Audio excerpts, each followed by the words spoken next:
Halo, selamat malam. Selamat malam, Shalom. M- Malam, Bapak. Ya, Bapak, terima kasih atas open cam-nya ya. Ya, Pak, silakan Anda bernarasi atau mau bertanya sesuatu atau mau menyampaikan sesuatu, silakan. ya, tadi itu yang dimunculkan di apa tadi? Kisah Rasul ya? Mhm. Ya, KPR 13 Ya, itu. Iya, disimak baik-baik.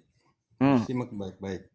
Yang gimana? disebut di situ nabi dan pengajar itu hanya berapa orang. 5 yang disebut. Kalau Saulus dengan yang satunya itu diasuh begitu, diasuh oleh. Coba dibaca Bapak, dibuka tadi. Oh, ya udah saya bukakan, Bapak yang baca ya. Iya. Oke, bentar. Hmm, Oke. Ini Pak, Bapak yang baca ya. Hmm. Jangan saya yang baca, nanti dikira asumsi pula. Iya. Ah, itu dia. KPR Itu yang 13 paling di bawah nomor itu. ini satu ya. Ya.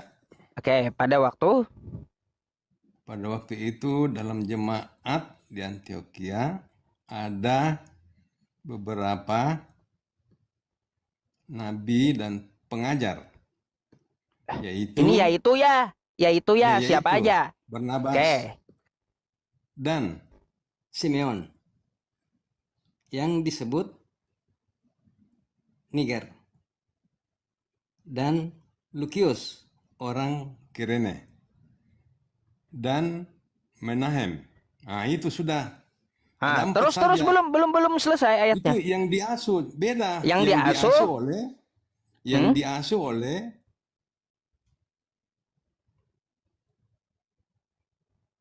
bersama dengan raja wilayah Herodes. Herodes. Itu Nah, diasuh koma mereka. dan Diasuh oleh Saulus, bukan dia siapa? nabi. Oh, diasuh oleh Diasuh Saulus. oleh Saulus. Itu pengertiannya begitu. Pak, gini Pak ya, kita jadi cara bentar saya tanggapi dulu iya, cara baca makanya Anda. Anda makanya Anda baca Anda nggak baik-baik. Anda nggak paham koma rupanya gitu loh. Ya. Tidak. Bentar Beda, beda, Bapak, saya beda. bacakan untuk Anda ya. Nah, Pada waktu itu dalam jemaat di Antioquia ada beberapa nabi dan pengajar ya.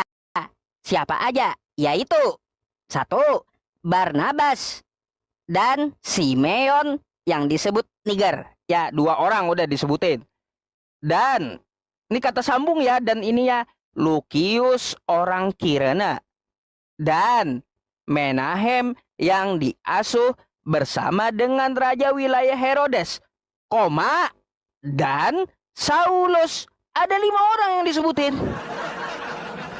Bapak, mic-nya Bapak.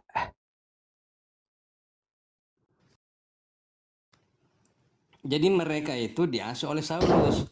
Nabi dia. Baca baik-baik itu. Ya ini mari kita baca baik-baik. Ini kan ada Iya. beberapa yaitu Barnabas dan Simeon. Ini Sudah 4 koma orang ya Pak aja. ya. Di situ kan ada Ah, 6 orang. 5. Di situ Ini ada 6 ini koma orang. nih. yang empat itu nabi dan pengajar, yang lain itu, yang dua itu pengasuh. Oh, ini Coba berarti baca bukan baik-baik. nabi. Bukan nabi, bukan. Pak, Saulus Bapak, diturun jadi jangan nabi kok. diubah. Bapak jangan mengubah kitab Saulus sendiri, tidak Bapak. pernah Jangan jadi ya. nabi. Makanya kamu harus mengerti Bapak, itu bacaannya. Pak, seharusnya kalau Anda Mengerti berkata seperti itu bacaannya. kayak gini bunyinya, Bapak. Ya, pada waktu itu dalam jemaat di Antioquia ada beberapa nabi dan pengajar, yaitu Ya. Barnabas dan Simeon yang disebut Ya. Niger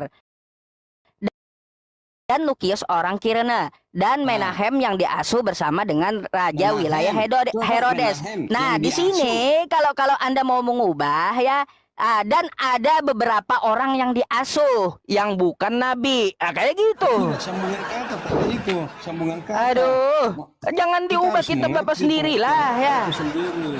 Begitu. Gitu. Jadi kesimpulannya bahwa Saulus itu bukan nabi. Kenapa Nah, bukan sekarang nabi? kita mau lihat ciri-ciri nabi palsu. Sedangkan di sini ada beberapa nabi dan pengajar, yaitu Barnabas, Simeon, Enggak, Lukius, Saulus bukan Menahem, nabi. Dialah dan mereka itu Saulus. pengasuh. Ada 2 orang di situ pengasuh. Enggak, Pak, di sini Paulus bukan pengasuh dan Saulus. Tidak, itu disebut Yang dan. diasuh, Ada yang dan diasuh Paulus. ini Menahem yang diasuh bersama dengan raja wilayah Herodes adalah Menahem, bukan Saulus, bukan. Dan Saulus. Nah, itu Iya, ini pengasuh 2 orang itu. koma dan Saulus. Nah, sekarang kita buka Matius 7 dulu. Matius 7, ciri-ciri Nomor nabi palsu. Baik. Matius 7 Ya, nomor berapa, Pak? 15. Matius 7.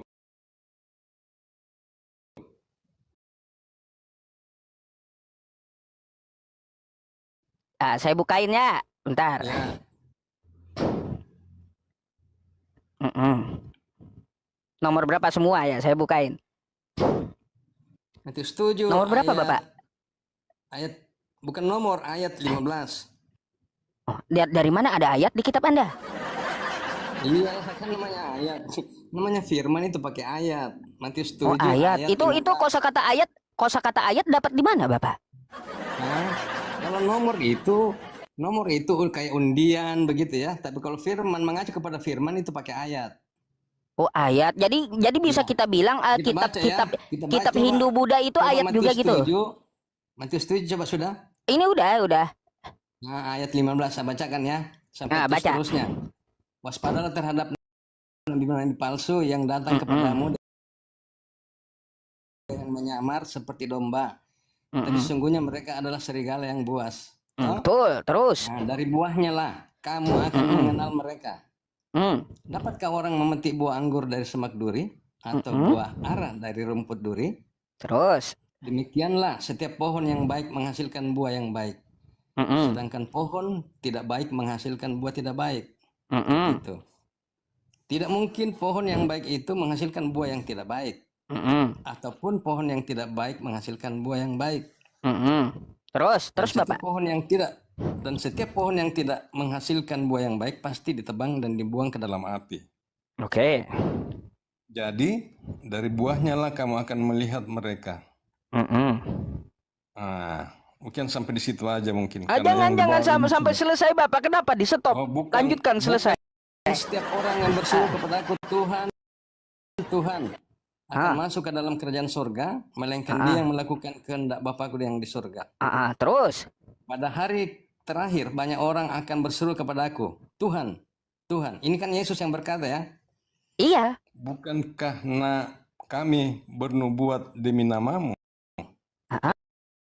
Mengusir setan dan mengadakan banyak mujizat demi namamu juga. Pada waktu itulah aku akan berterus terang kepada mereka dan berkata, aku tidak pernah mengenal kamu. Enyahlah daripadaku. Kamu sekalian pembuat kejahatan. Kata Yesus ya. Ciri nabi palsu. Oke, berarti Bapak berarti ciri nabi palsu ini memanggil Yesus itu Tuhan kan? Bukan. Sedangkan Saulus itu kan dulunya orangnya penjahat. Bapak bentar. Coba kita pahami dulu yang Anda baca satu perikop. Ya, bukan setiap orang yang berseru kepadaku Tuhan, Tuhan. Berarti nabi palsu itu menyebut Yesus itu Tuhan, betul? Bukan. Baca Nah, kayak gimana lagi? Pada hari terakhir. Ya kan? Bukan yang sekarang ini berlangsung pada hari terakhir. Banyak orang akan berseru kepadaku, Tuhan, Tuhan begitu. Pada hari terakhir ini, ingat itu. Siapa yang memanggil Yesus Tuhan, Bapak? Ya orang Muslim lah, Muslim. Siapa? Muslim gak ada memanggil Yesus Tuhan, Bapak. Sekarang, tapi pada hari terakhir maksudnya ini. Pada hari terakhir itu, pada hari kiamat akan kiamat nanti itu. Iya, yang saya mau tanya, yang memanggil Yesus itu Tuhan siapa, Pak? Kalian pada hari terakhir. Ya elah, ngapain? Kalau kami sekarang kan memanggil Tuhan sekarang ini. Siapa? Islam atau Kristen yang memanggil Tuhan? Tetapi yang dimaksud dengan ayat ini pada hari terakhir. Pada hari terakhir banyak yang berseru kepadaku Tuhan, Tuhan, kan kata dia. Kalian lah nanti itu karena sudah jelas mengakui bahwa Yesus akan Tuhan begitu. Baik. Gini Pak, artinya kayak gini ayat ini ya. Ini kan kata Anda pada hari terakhir. Artinya nabi palsu itu ya Pak ya. Satu cirinya dia memanggil Yesus Tuhan ya. Oke? Maksudnya gimana kamu itu? Lah, ciri nabi palsu yang disebutkan Yesus di sini artinya memanggil Yesus itu Tuhan, betul? Iya, pada hari terakhir. Iya, baik. Dia kan bukan pengikut Yesus. Iya, terus apa lagi yang mau Anda sampaikan? Nanti saya bantah ya. Ya, jadi Yesus bilang dari pohonnya kamu lihat itu nabi palsu atau bukan, dari buahnya gitu loh, dari buahnya. Nah, jadi kalau perbuatannya bagaimana, ya begitu. Itulah nabi palsu. Ah, Nah, sedangkan Rasul Paulus, dia memberitakan kabar baik. oh, Dia adalah memberitakan murid kabar Yesus. baik. Iya, Rasul Ah, Paulus terus? begitu. Karena Rasul Paulus bilang, bagiku hidup adalah Kristus dan mati Mm-mm. adalah keuntungan. Baik. Nah, itu. Baik, jangan kemana-mana dulu Pak. Kita bahas nabi Jangan palsu ya. kemana-mana. Jadi Nah, kayak gini Sekarang Pak, siapa itu yang dimaksud dengan ya siapa yang makanya dimaksud dengan satu dilihat dari ciri-ciri yang buahnya? dimaksud oleh Yesus artinya dia memanggil di hari terakhir dengan sebutan Tuhan, oke? Oh, Ya, itu bagian terakhir. Dilihat ya dari iya. Pohon itu dilihat dari buahnya, dia bilang Yesus. Berarti nabi palsu ini menyebut Yesus itu Tuhan kan? Bukan Nah, begitu. Yang bukan. nabi palsu itu dilihat dari buahnya. Begitu. Ini kan dijelaskan sampai terakhir. Katanya nabi Iya. palsu berseru Nah, kepadaku Tuhan, Tuhan. sekarang siapa yang dimaksud dengan Yesus itu bahwa Oke. dilihat dari buahnya, siapa yang dimaksud? Oke. Bapak, Iya, mari kita begitu. coba kita lihat ciri-ciri lain yang dikatakan Yesus, Bapak, ya. Matius 24 Apa lagi? nomor 26. Ya. Di sini Apa dikatakan itu? Yesus ya, Bapak ya. Matius 26. Ya, 24. Coba Ya. Anda buka. Saya bukakan aja satu sekop buat Bapak ya. Tunggu. Jadi gini, Pak. Di sini siksaan berat ya. Ya, siksaan berat. Matius 24 ayat. Mesias palsu. Ya, oke. Matius 24 ayat. Dari 15 nih. Hah? Dari 15. Ayat 15. Sampai terakhir ya. Oke. Ya. Sampai 27 dia. Oke? Ya. Di sini judul perikopnya siksaan yang berat dan Mesias palsu. Oke, ya. Ya. Jadi apabila Ya. kamu melihat pembinasa keji berdiri di tempat kudus, menurut firman yang disampaikan oleh Nabi Daniel, para pembaca hendaklah memperhatikannya. Maka orang-orang yang di Yudea harus melarikan diri ke pegunungan. Orang-orang yang sedang diperangi dan di atas rumah, janganlah ia turun mengambil barang-barang dari rumahnya. Dan orang yang sedang di ladang, janganlah kembali mengambil pakaiannya. Celakalah ibu-ibu yang sedang hamil atau yang menyusui pada masa itu. Berdoalah supaya waktu kamu melarikan diri, jangan jatuh pada musim dingin dan jangan pada hari Sabat. Sebab pada masa itu, kata Yesus, akan terjadi siksaan yang dahsyat seperti yang belum pernah terjadi sejak awal dunia sampai sekarang dan tidak akan terjadi lagi. Dan sekiranya waktu yang tidak dipersingkat, maka dari segala yang hidup tidak akan ada yang selamat. Akan tetapi oleh karena orang-orang pilihan, waktu itu akan dipersingkat. Ya, waktunya singkat dari zaman Yesus, oke? Nah, pada waktu itu kata Yesus, jika orang berkata kepada kamu, lihat Mesias ada di sini, atau Mesias ada di sana, jangan kamu percaya, kata Yesus. Sebab apa? Sebab Mesias palsu dan nabi-nabi, ya, nabi-nabi palsu akan muncul dan mereka akan mengadakan tanda-tanda yang dahsyat dan mukjizat sehingga sekiranya mungkin mereka menyesatkan orang-orang pilihan juga. Jadi ya, di sini disebutkan Yesus, Mesias dan nabi-nabi palsu. Camkanlah, kata Yesus, aku sudah mengatakannya terlebih dahulu kepadamu. Jadi, apabila orang yang berkata kepadamu, lihat, ia ada di padang gurun. Satu, cirinya di padang gurun. Janganlah kamu pergi ke situ. Atau, lihat, ia ada di dalam bilik. Dua, ya cirinya kata Yesus, janganlah kamu percaya. Sebab, sama seperti kilat memancar dari sebelah timur. Lalu di sini ada 3 ciri yang disebutkan Yesus. Di padang gurun, dia di dalam bilik, dan dia melihat Mesias, ngaku ketemu Mesias, seperti kilat memancar dari sebelah timur dan melontarkan cahayanya sampai ke barat. Demikian pula lah kedatangan anak manusia. Apa ini? Kedatangan anak manusia. Ya, jadi seperti itu Bapak. Ya, ciri-cirinya jadi yang diperingatkan Yesus, ciri-cirinya ini dia di padang gurun, ia ada dalam bilik dan melihat Yesus seperti kilat. Siapa kira-kira, Pak? Iya, pengajar-pengajar sesat itu. Oh, pengajar sesat ini ya. Dia ngaku ketemu Mesias, ketemu Yesus ya. Terus dia di tengah gurun, di padang gurun dan melihat seperti kilat memancar dari sebelah timur ya. Ini kan yang yang diceritakan di sini tanda-tanda akhir zaman. Ah, Jadi oh, pada saat bukan itu, ini perikopnya jangan Anda ubah ya, jangan. iya, Ini perikopnya adalah enggak, yang siksaan berat isinya dan itu loh, Mesias palsu. Di sini Yesus ada narasinya menjelaskan, dia. Bapak. Di sini Yesus ada menjelaskan sebab Mesias palsu dan nabi-nabi palsu akan muncul. Kemunculannya Ya, seperti apa? Kemunculannya dia ada di padang gurun, dia di dalam bilik dan ketemu Yesus seperti melihat seperti kilat memancar dari sebelah timur. Menurut Anda ini siapa? ya itu tadi nabi-nabi palsu, Mm-mm. Baik, nabi Bapak, palsu. saya mau Jadi Bapak baca dong kisah para rasul 9 ini, Pak.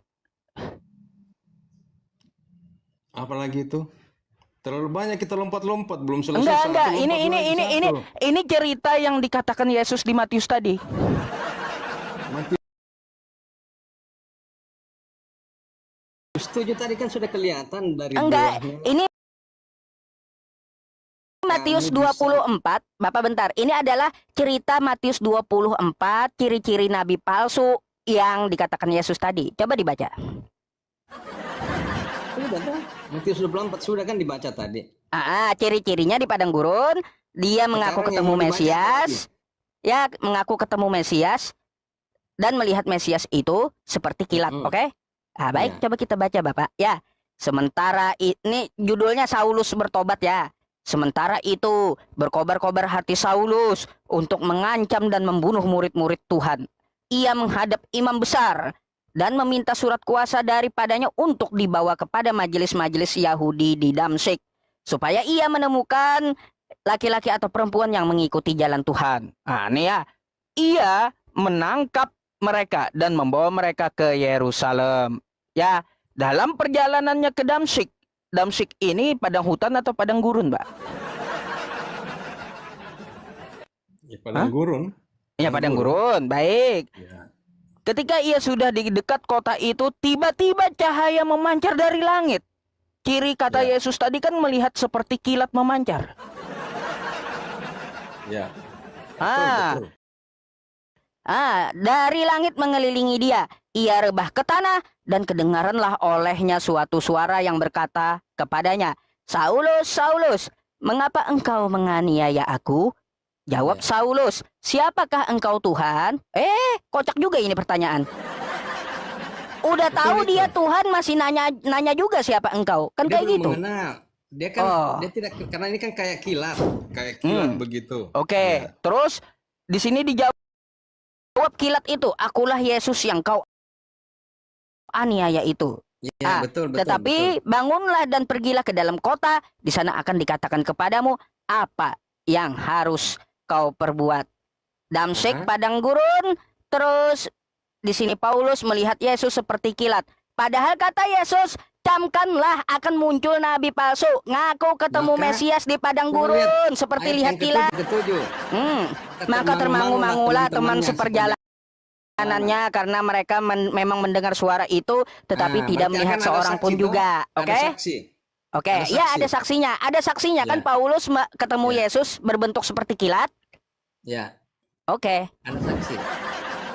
Tadi apa yang dikatakan apa yang Jadi dikatakan itulah, Yesus tadi, Pak? Makanya banyak orang sekarang di Camkanlah sekarang kata ini, Yesus. Ini Pak, ingat lagi kata Yesus. Camkanlah, aku sudah mengatakannya terlebih dahulu kepadamu.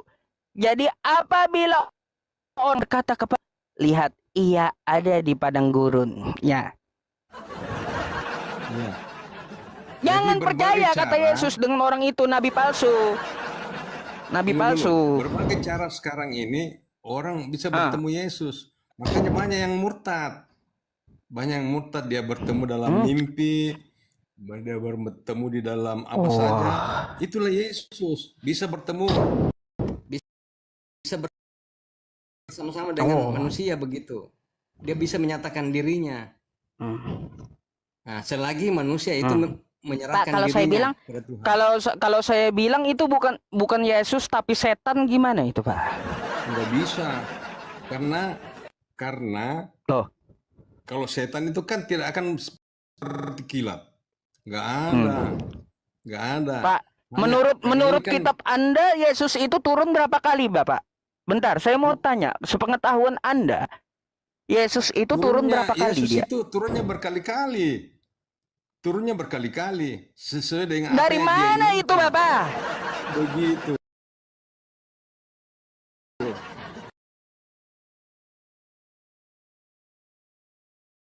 Sesuai Pak, dengan apa yang dia inginkan. Pak, Yesus Sekarang kan itu masih dia hanya turun. nongol, Bapak. Bapak, coba Anda buka Matius 16. Yesus itu hanya nongol 2 kali. Ya, pertama sudah. Nanti kata Yesus dia akan datang lagi sekali. Kagak berkali-kali. Yesus itu tidak Turun dibatasi naik oleh kayak teh ruang celup. dan Kalau tempat.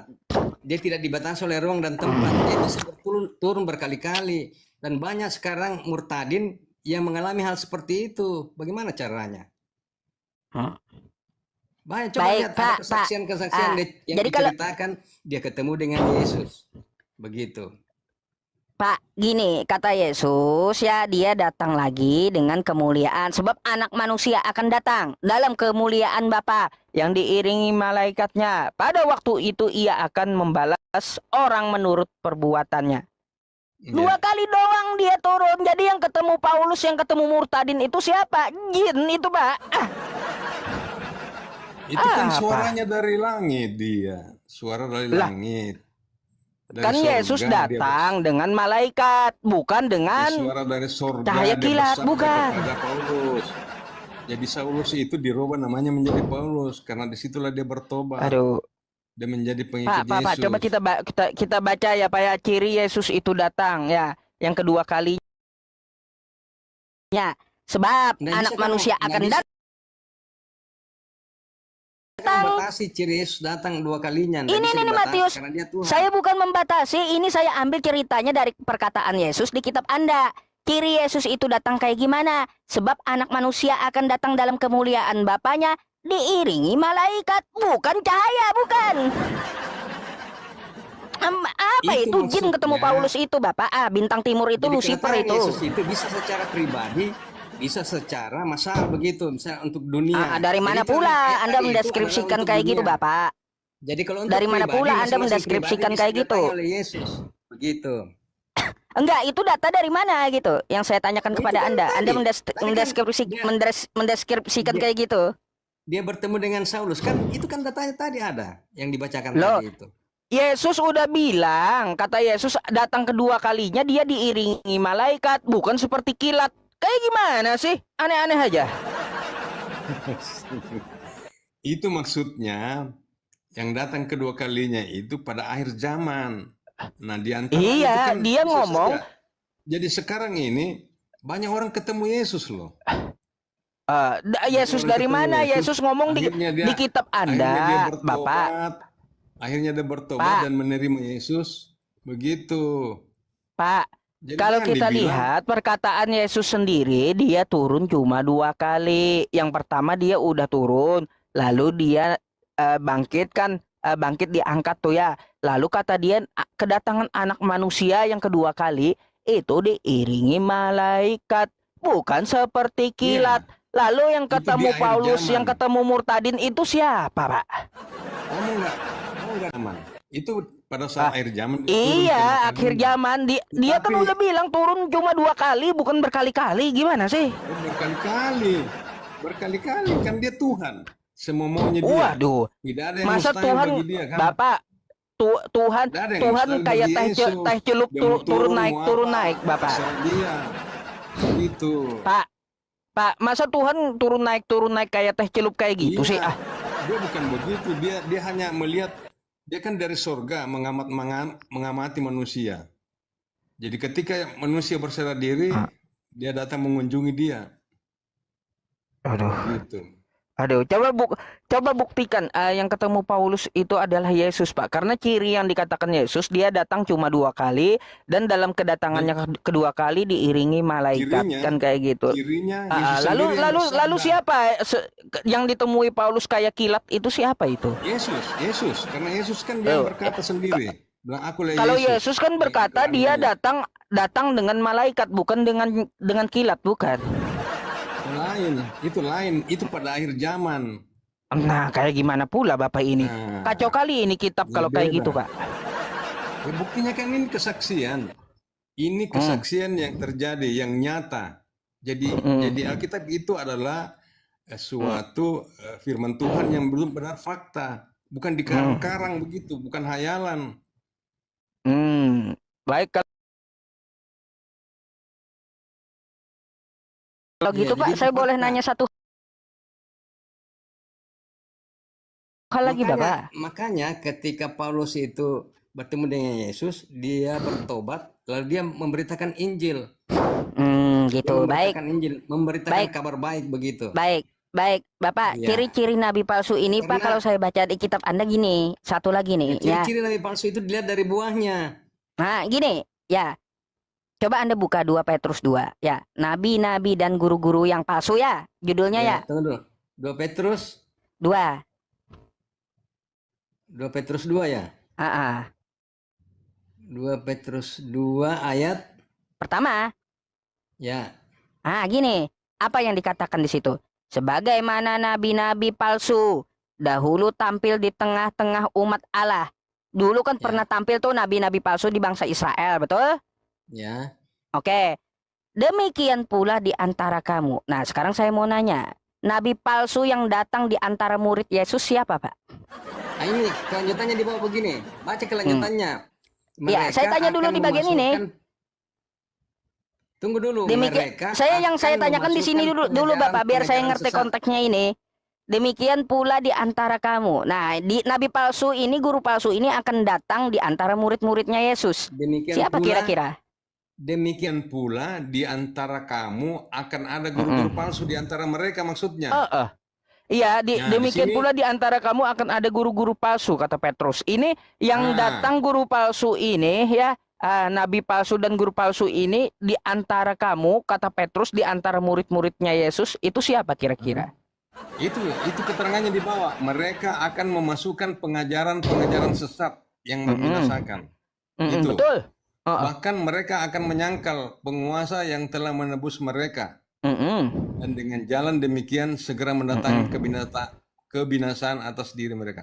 Jadi dia menyangkal penebus. Siapa itu penebus? Menyangkal penebus terus di zaman murid-muridnya Yesus siapa itu kira-kira? Yaitu mereka itu pengajar-pengajar palsu. Iya, siapa namanya? Yang menyangkal Yesus sebagai Tuhan. Siapa namanya di zaman muridnya Yesus? Masih banyak orang-orang yang menyangkal Yesus sebagai ini bukan Tuhan. sekarang, Bapak, bukan sekarang. Ini di antara kamu. Kata Petrus, di antara murid-muridnya Yesus. Siapa itu? Dan firman ini bukan hanya berlaku sejak sampai sekarang juga masih berlaku. Maksudnya begitu. Oh, yang saya tanya bukan sekarang, Bapak, konteksnya yang saya tanyakan di zaman dulu ketika Petrus menuliskan ini surat. Sebagaimana pula di antara kamu. Di antara murid-muridnya Yesus, nabi palsu dan guru palsu yang datang ke murid-muridnya Yesus siapa? Mereka yang mengajarkan pengajaran sesat. Siapa itu? Ya, siapa saja yang mengajarkan pengajaran sesat, itulah dia yang menyangkal penebus. Begitu. Siapa sih sejarahnya yang datang ke murid-muridnya, ke tengah murid-muridnya Yesus siapa sih, Pak? Katakanlah murid Tuhan Yesus yang menyangkal itu Yudas. Itu salah satunya itu di antaranya. Dan masih banyak lagi yang lain. Dan Bapak, kalau Yudas, Pak, salah Anda. Kalau Yudas itu masih ada Yesusnya. Kalau ini Yesusnya udah diangkat. Datang nabi palsu itu. Kayak gimana? Justru itu maksudnya orang-orang yang menyangkal ajaran Yesus itulah pengajar sesat. Begitu maksudnya. Kan jelas di sini dikatakan. Itu siapa kira-kira, Bapak? Mereka akan memasukkan pengajaran sesat yang membinasakan. Sementara firman Tuhan itu, sementara Injil itu ada disebut sebagai kabar baik. Kabar untuk keselamatan. Nanti dulu ke Injil. Yang saya tanyakan satu hal aja. Siapa orang yang muridnya Yesus yang mengajarkan ajaran sesat selain yang diajarkan oleh Yesus? Itu siapa, Pak? Orang-orang yang mengajarkan ajaran sesat tidak disampaikan. Siapa yang datang ke tengah muridnya Yesus siapa? Tidak ada dibilang siapa. Kan di sini dibilang mereka. Iya, makanya dari mereka itu kan artinya banyak. Salah satunya aja dah saya minta kalau kayak gitu. Mereka itu banyak. Mereka Siapa itu aja? banyak, Siapa aja? tidak disebutkan. Waduh, main tuduh-tuduh aja kitab Anda ini. Kamu kan yang menuduh Paulus di situ, Ah, dibilang Paulus nabi palsu. gini, Tidak kalau benar itu. kalau saya arahkan ke Paulus, Paulus di zaman Tidak benar. murid-muridnya Yesus Karena atau bukan? Paulus itu, karena pengaul Paulus itu mengajarkan tentang Kristus. Begitu. Salah, Dia Pak. punya murid. Gini, Dia baik, punya saya tanggapi murid. dulu. Dari data-data yang saya baca, data-data yang saya tampilkan kepada Anda, satu, kata Paulus, kata Yesus, hati-hati dengan orang Farisi. Paulus, orang Farisi. Ya, ini saya jabarkan aja sama Anda gitu, dan Anda bisa ini, ya, bisa apa ya, bisa Anda terserah jangan Anda mau memberikan data atau enggak apa usah gitu arahnya ke nanti dengan situ. saya, silakan Anda bantah gitu nanti ya. Jadi kata Yesus, hati-hati dengan ragi orang Farisi. Paulus, orang Farisi. Kata Yesus di Matius 24 tadi, ya, ciri-ciri nabi palsu, dia ketemu di padang gurun, terus mengaku ketemu Mesias dan melihatnya seperti kilat. Itu ciri-cirinya. Habis itu, ciri-cirinya memanggil Tuhan kepada Yesus, ya. Dan sesuai dengan Petrus, ya, apa yang dikatakan Petrus? Nabi palsu dan guru palsu itu datang ke tengah murid-muridnya Yesus. Kira-kira dari 5 ciri ini aja,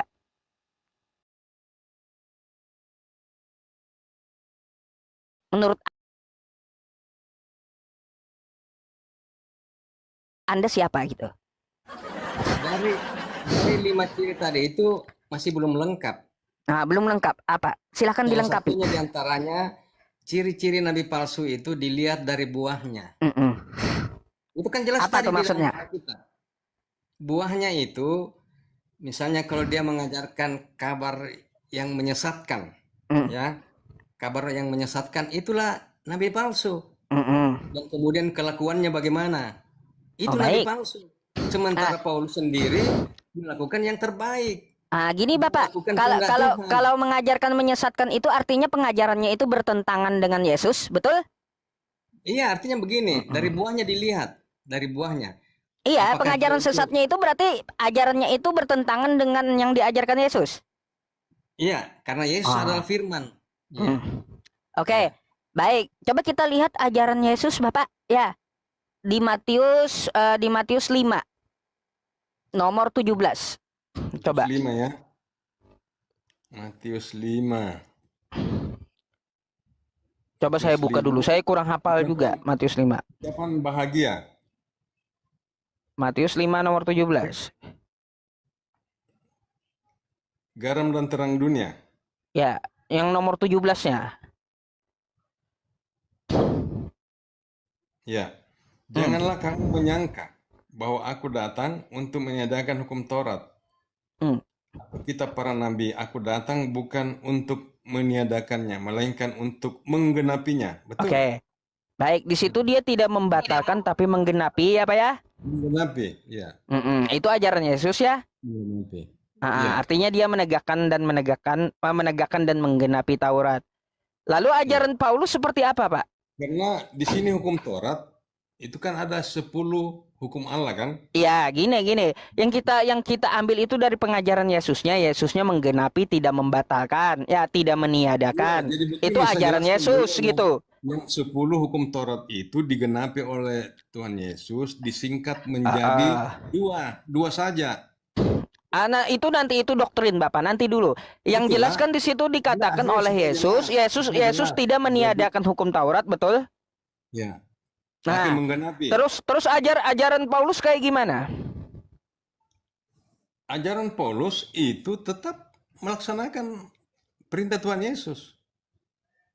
Karena dia menegakkan Taurat juga nggak? Karena Tuhan Yesus begini memerintahkan kepada Paulus begini. Pergilah, jadikanlah semua bangsa muridku, dan baptislah mereka dalam nama Bapa, Anak, dan Roh Kudus. Itu perintah Tuhan Yesus kepada Rasul Paulus.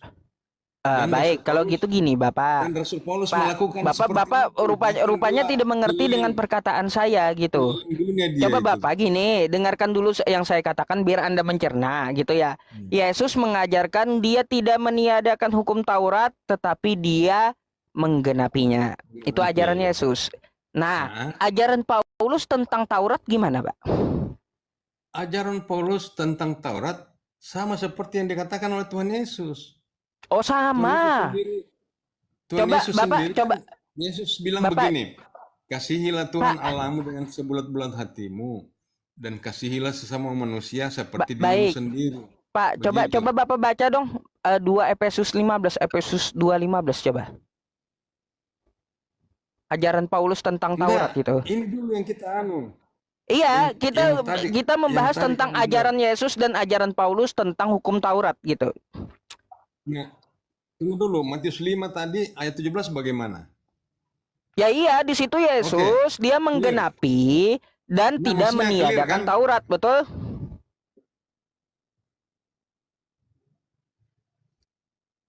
Betul nggak, Pak? Maksudnya Matius 5 ayat 17 ini clear nggak? Nah, gini, oke, nih Atau biar masih biar Bapak paham lagi ya. Yang saya maksud gini ya. bukan. Tadi kan Matius kamu yang 5. tunjukkan Matius 5 ayat 17. Nih. Matius 5 nomor 17. Janganlah Iya. kamu menyangka, kata Yesus, bahwa aku datang untuk meniadakan hukum Taurat atau kitab para nabi. Aku datang bukan untuk meniadakannya, melainkan untuk menggenapinya. Ini ajaran Yesus ya. Karena aku berkata kepadamu, kata Yesus, sesungguhnya selama belum lenyap langit dan bumi ini, satu iota atau satu titik pun, kata Yesus, tidak akan ditiadakan dari hukum Taurat sebelum semuanya terjadi. Jadi ajaran Yesus menegakkan Taurat dan tidak membatalkan Taurat. Ya, Taurat ya. Pak, coba Bapak baca di 2 Efesus. Bentar. Menggenapi, kan? Ya, menggenapi. Ya, bentar. Tunggu dulu, apa Saya bacakan kita dulu. clear di sini kan? Clear di Clear, Matius 5 kan? iya. Iya, Nah, clear begitu. itu. Berarti Anda setuju kan? Anda percaya? Iya, saya setuju. Saya setuju. Percaya begitu? Yesus mengajarkan Taurat. Setuju. Oke? Bukan saja setuju, percaya nggak? Oh iya, saya percaya Yesus tidak membatalkan hukum Taurat. Percaya saya. Iya, Oke. kan? Oke, sekarang ajaran Paulus, Pak. Mari kita lihat Efesus 2 nomor 15. Efesus 2 nomor 15. 2 ayat 15. Karena kami Sebab- bilang ayat bukan nomor. Ya, sebab Tunggu dulu. tunggu dulu. Judulnya kamu Ya. lihat dulu. judulnya saya buka aja satu perikop kalau kayak gitu. Dipersatukan di dalam Kristus. Ya, betul. Dipersatukan di dalam Kristus. Semuanya Jangan kan. langsung ke sasarannya. Kita lihat dulu ayat awalnya. Oh iya, Karena saya itu, udah baca ini. ingat- Permasalahannya tidak ada di 11 sampai 14, nggak ada. Itulah karena Masalah itu Taurat. ingatlah bahwa dahulu kamu sebagai orang-orang bukan Yahudi. Nah, menurut daging yang disebut orang-orang tak bersunat dan mereka menamakan dirinya sunat. Yaitu sunat lahiriah yang dikerjakan oleh tangan manusia. Sunat rohani itu, Pak. Bahwa waktu itu kamu tanpa Kristus tidak termasuk kewarganegaraan Israel dan tidak mendapat bagian dalam ketentuan-ketentuan yang dijanjikan tanpa pengharapan dan tanpa Allah di dalam dunia. Begitu. Jadi maksudnya Allah dalam Lagi, dunia ini. lanjut. Tetapi sekarang di dalam Kristus Yesus, kamu yang dahulu jauh sudah menjadi dekat oleh darah Kristus. Itu ajaran Lanjut. ajaran Paulus. Iya, terus. Artinya dia menyaksikan tentang Yesus. Ya, lanjut. Yesus adalah Tuhan. Karena dialah damai sejahtera kita yang telah mempersatukan kedua pihak dan yang telah merubuhkan tembok pemisah, yaitu perseteruan. Jadi tadinya ada perseteruan, diruntuhkan oleh Yesus, dan itu yang disiarkan oleh Rasul Paulus. Lalu apalagi ajaran Paulus? Lanjut. Sebab dengan matinya Sebagai manusia ia telah membatalkan hukum Taurat Nah, dengan segala perintah dan ketentuan untuk siapa yang batalin siapa, Pak? Siapa yang batalin? menjadi satu manusia Ah, baru di dalamnya, ah, dan dengan itu mengadakan damai sejahtera. ah. Dan untuk Telah mendamaikan membatalkan. keduanya, Siapa yang batalin ini, Pak? Siapa yang batalin? Ajaran yang batalin siapa? sebab dengan matinya Ah, sebagai manusia, ah, ah.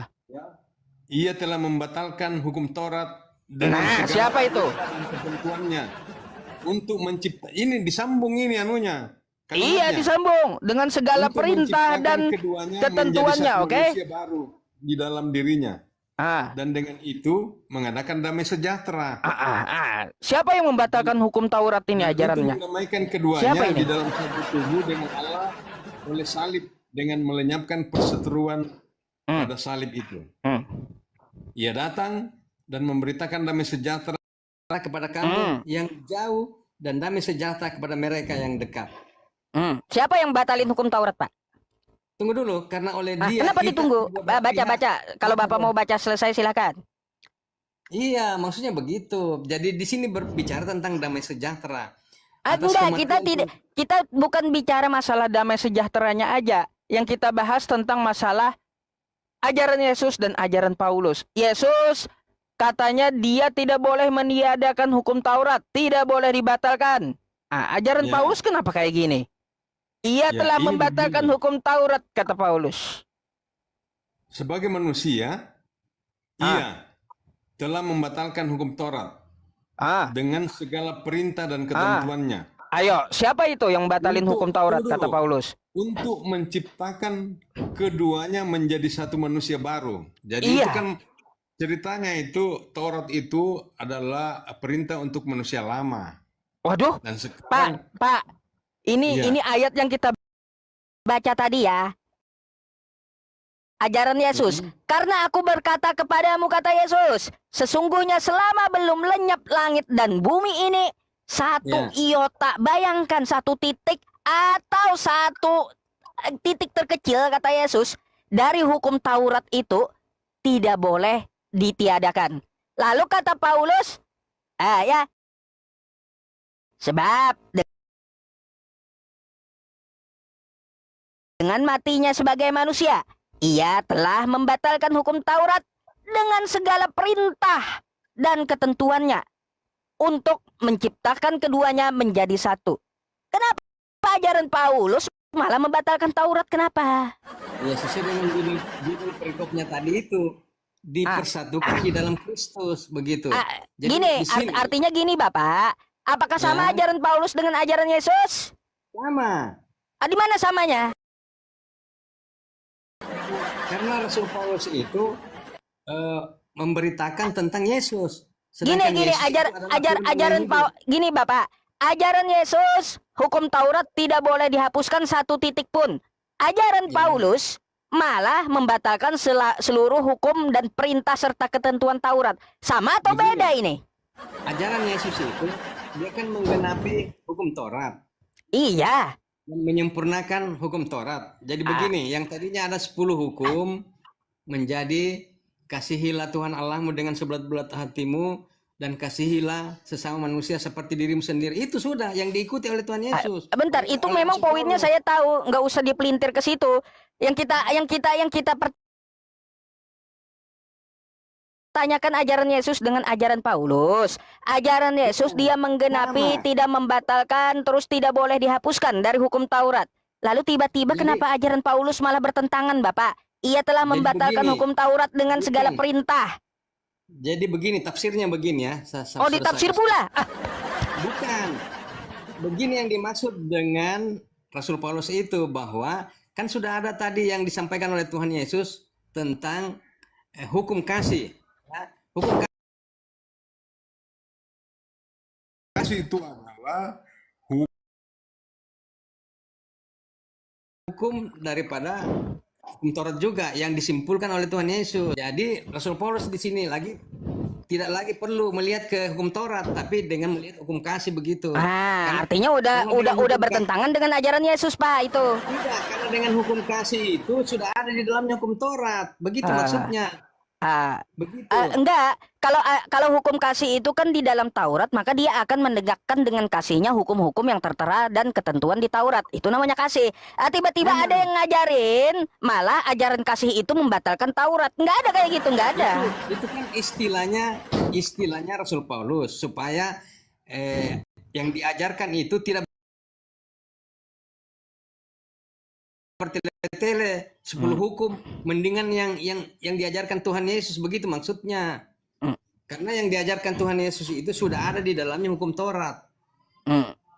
Kira-kira makanya kan kita tadi Bapak udah kita sepakati ajaran yang menyesatkan itu ajaran yang bertentangan dengan ajaran Yesus, kan kita sepakat, oke? Iya.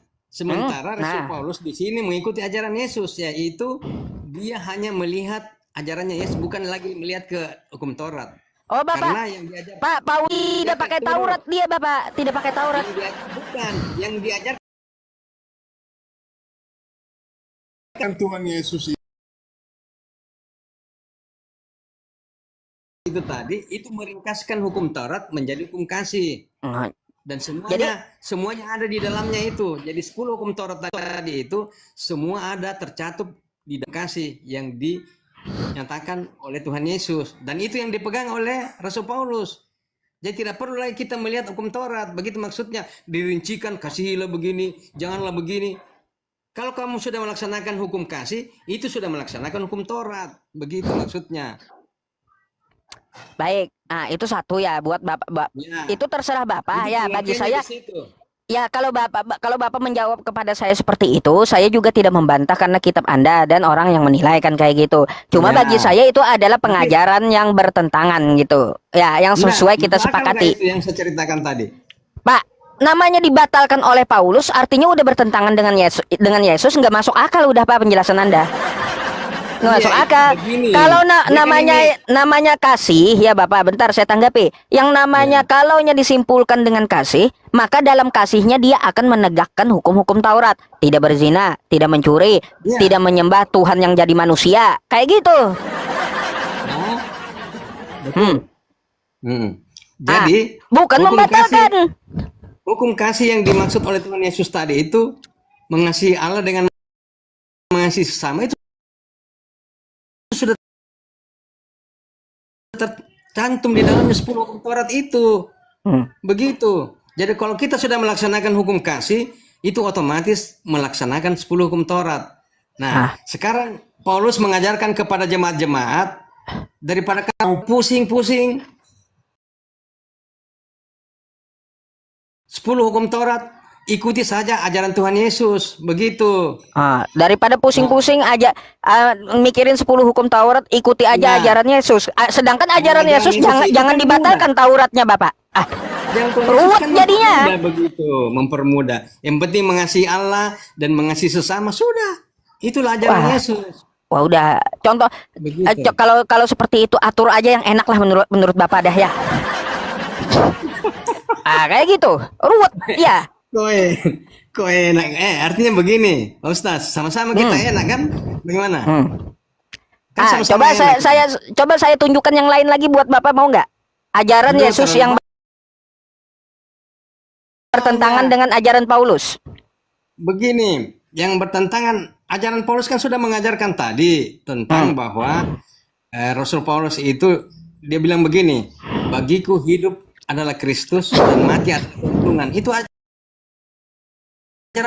ajaran Rasul Paulus itu yang betul-betul mencengangkan, begitu. Jadi dia mati-matian dia berkeliling dunia ya untuk memberitakan kabar baik. Itu Rasul Paulus. Dan dia diberkati oleh Tuhan Yesus, kan begitu.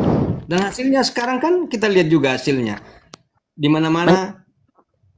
Ini satu ini lebih mencengangkan lagi kalau saya mau kasih tahu sama Bapak loh. Apa itu? Ajaran Yesus yang bertentangan dengan ajaran Paulus, ajaran Paulus yang bertentangan dengan ajaran Yesus. Ini malah bertentangan gitu, lebih mencengangkan gitu. Sebetulnya begini, Yesus sebetulnya itu adalah firman yang hidup. Nanti dulu itu artinya masalah doktrin ketuhanan. Nanti dulu kita nggak bahas itu. Iya. Nah, terus Nah, coba saya tunjukkan satu hal lagi sama Bapak ya, lebih spektakuler gitu, oke? Ada yang bertentangan, tidak ada yang bertentangan. Oke, baik. Kalau begitu Bapak, saya mau bukakan dulu ya sama Anda Tunggu ya. dulu, sebelum pindah, bagaimana dengan yang tadi? Sudah clear Ya, kan? atur clear Pak, atur aja yang enak kayak gitu ya. Betul.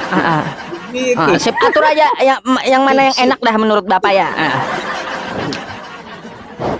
Ya kalau menurut saya gini Pak, kalaunya menurut Bapak enaknya begitu, kalau enaknya bagi saya mari revisi lagi gitu loh. Ya.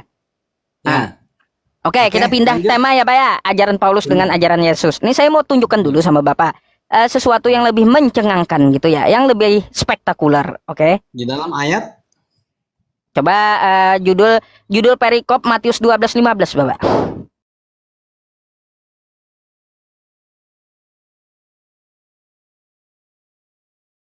12 nomor 15. Teman-teman, bentar ya, saya putar kamera dulu. Saya akan tunjukkan ke bapaknya dulu ya yang lebih spektakuler. Mana nih? Matius. Oke. Matius 12 ya. Matius Ya. 12. Yesus menyembuhkan orang pada hari Sabat. Judul perikopnya apa Bapak?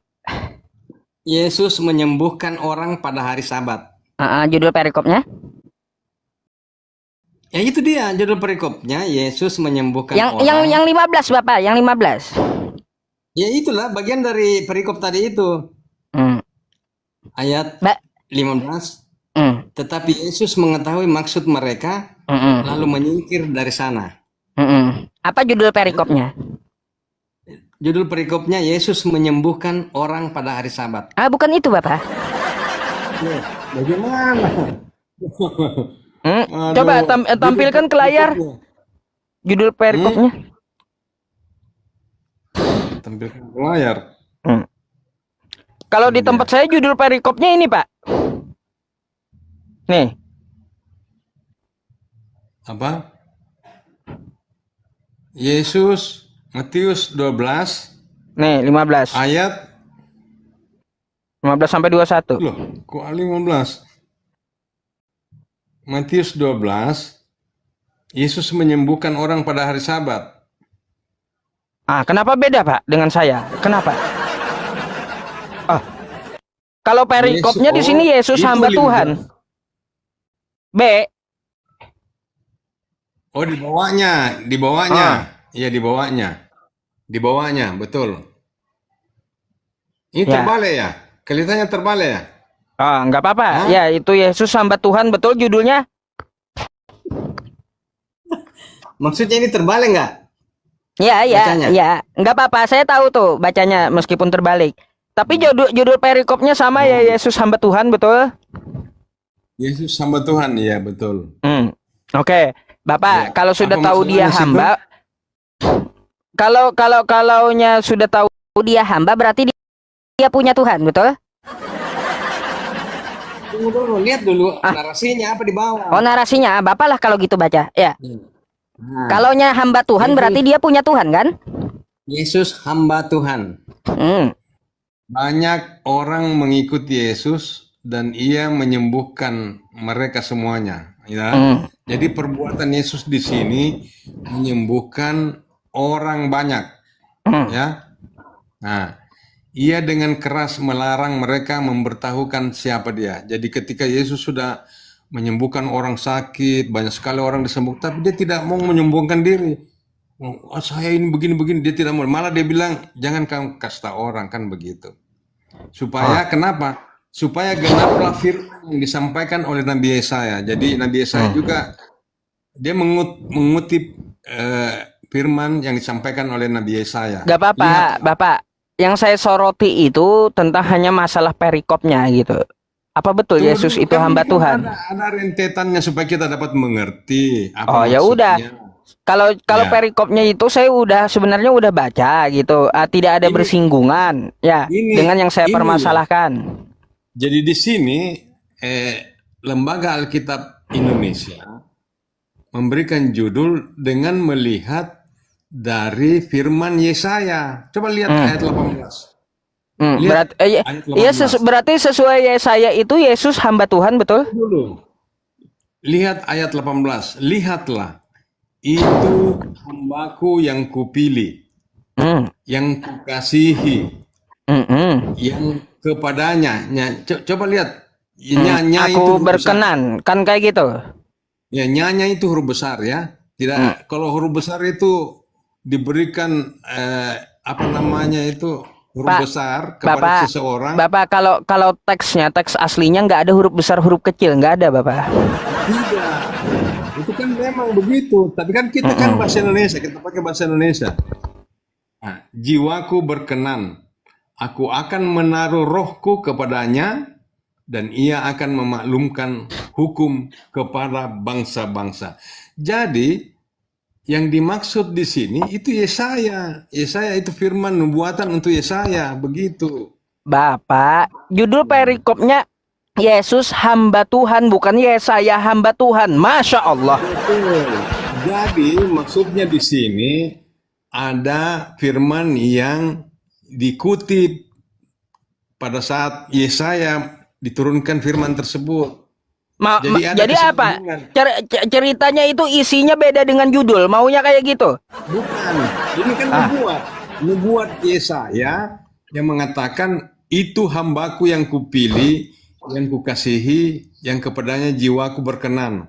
Jadi ini ada komunikasi dengan Bapa dengan anak begitu. Iya, betul. Berarti sesuai ya Yesus hamba Tuhan judulnya. Tidak ada masalah. Mau dibilang hamba Tuhan. Baik, ya itu. Makanya yang saya tekankan sama Bapak seperti itu. Ya, bahkan ada yang lebih rendah lagi. Dia adalah gembala. Yang mana itu hamba Nah, Tuhan? gini Bapak. Kalau dari judulnya Yesus hamba Tuhan, artinya Yesus punya Tuhan, oke? Yesus hamba Tuhan. Berarti bukan dia punya Tuhan. Dia tidak begitu. Terus kayak gimana? Tidak begitu pengertiannya. Kayak gimana? Coba jelaskan sama saya tiga kosakata itu. Yesus hamba Tuhan. Kalau menurut saya ya tafsirannya ya terjemahannya Yesus itu mempunyai Tuhan. Nah, kalau Yesus hamba Tuhan kagak punya Tuhan itu kayak gimana? Ateis dia atau seperti apa? Ya. Jadi kalau kita menelusuri bacaan di bawah ini, ya, ini kan dibilang genap ya. Karena di sini kan banyak orang yang mengikuti Yesus dan ia menyembuhkan mereka semua. Mana ada para nabi yang bisa menyembuhkan orang-orang sakit, menghidupkan orang mati? Tidak ada, hanya Yesus. Nah, saya kagak permasalahin itunya, Bapak mau mukjizatnya kayak gimana. Maksud saya yang kita bahas itu kosakatanya, judulnya. Gimana tafsiran Anda tentang kosakata Yesus hamba Tuhan gitu. Kalau menurut saya Yesus punya Tuhan.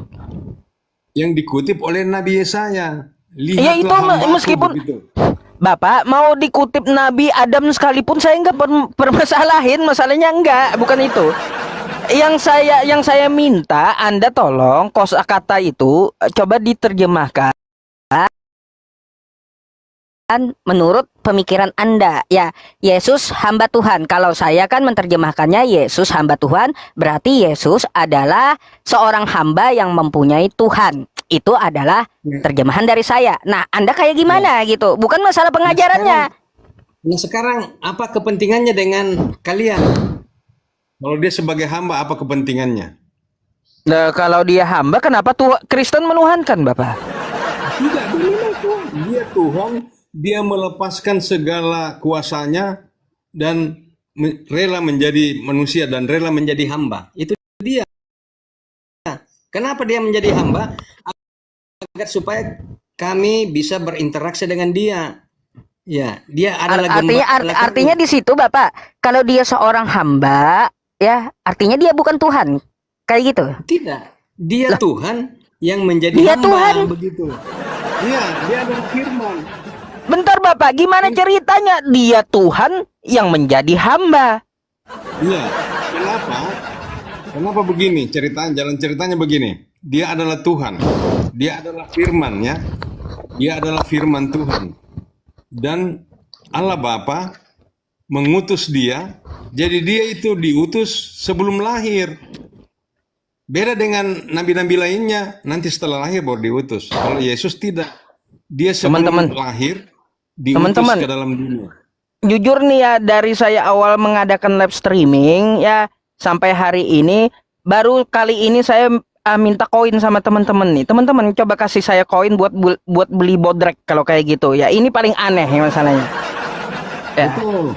Memang tidak masuk logika karena Ya tuh. untuk mengetahui Yesus itu Tuhan nanti ada Roh Kudus di dalam hati.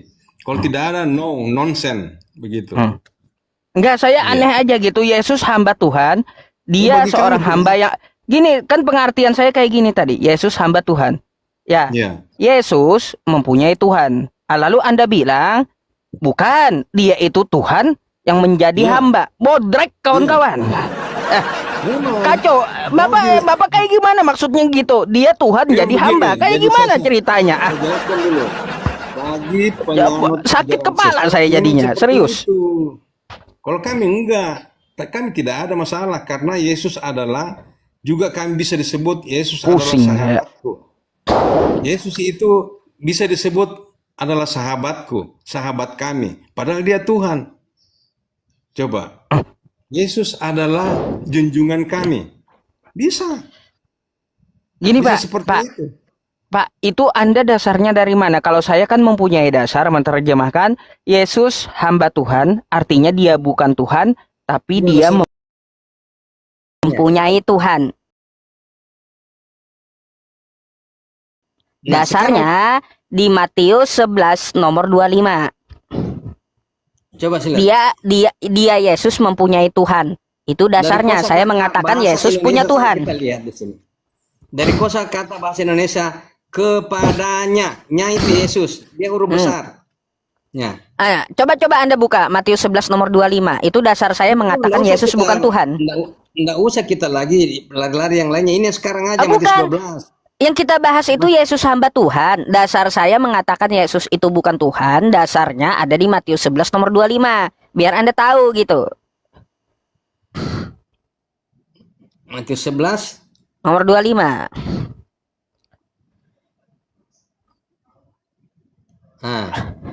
Ajakan Apa dikatakan Yerusalem. Yesus?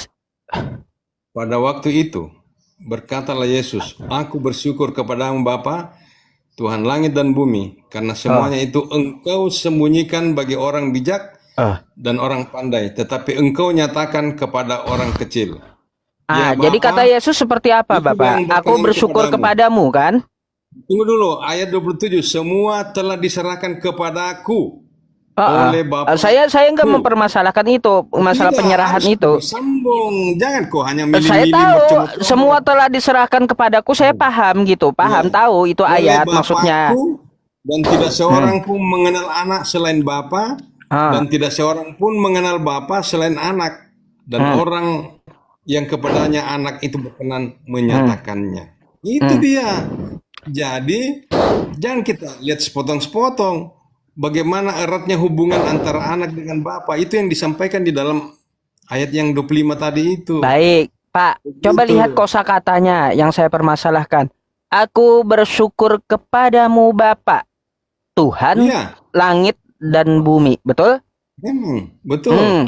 Nah, itulah dasar saya mengatakan kepada Anda bahwa Yesus mempunyai Tuhan. Dia Mempunyai bukan Bapa. Tuhan. Bukan. Kalau dia adalah Tuhan yang menjadi hamba, maka kosakatanya begini, Bapak. Kata Yesus itu, aku bersyukur kepadaku. Kayak gitu jadinya. Bagaimana caranya aku bersyukur kepadaku? Makanya karena dia hamba ya Bapak, karena dia hamba Tuhan, mempunyai Tuhan, wajar dia berkata, aku bersyukur kepadamu. Tapi kalau yang kata Bapak tadi, dia Tuhan menjadi hamba, maka kosakata di situ kayak gini jadinya. Aku bersyukur kepadaku. Kayak gitu jadinya. Ya masuk akal nggak itu kata-kata? Kan kayak gitu Bapak. Contoh ketika kita ingin menyatakan cinta kepada wanita, kan kayak gitu ya. Saya laki-laki ya, pengen menyatakan cinta kepada wanita. Hai cewek, aku cinta kepadaku. Apa kata cewek ini? kalau kau cinta sama dirimu ya udah nggak usah ke aku, kata cewek kan kayak gitu. Ya, jadi kata cewek tadi, semua telah diserahkan kepadaku oleh Bapakku. Nah, berarti semua kuasa Bapa. Enggak ada hubungannya dengan cewek tadi. Semuanya kuasa Bapa itu telah diserahkan oleh Bapaknya. Dan tidak seorang pun mengenal anak selain Bapa. Jadi mereka ini saling antara Bapa dengan Firman begitu loh. Tidak bisa dipisahkan. Jadi Bapa dengan Firman adalah satu. Masa ada Allah yang tidak punya firman? Bagaimana Allah yang mana itu? Allah tidak punya firman. Bapak dan Firman, Bapak dengan Yesus adalah satu. Ke situ pula larinya. Iya, begini. Artinya begini. Bapa mempunyai firman. Dan firman itulah yang menjadi manusia yang disebut Yesus. Jadi jadi Bapak adalah Yesus, Yesus adalah Bapak gitu.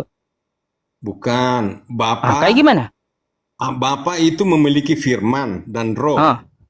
Nah, Bapa mengutus firman-Nya ke dunia, ya toh, menjadi Yesus. Jadi sang firman ini adalah sama Bapa. Berarti firman dan Yesus itu Tuhan. Iya, jelas dong. Pastilah. Berarti Tuhan Bapak, berarti Tuhan mengutus Tuhan gitu. Menurut pemahaman kamu firman itu Bapak, kalau seperti penjelasan Anda, saya mau tanya, berarti Tuhan mengutus Tuhan? Iya. Waduh, Tuhan mengutus Tuhan.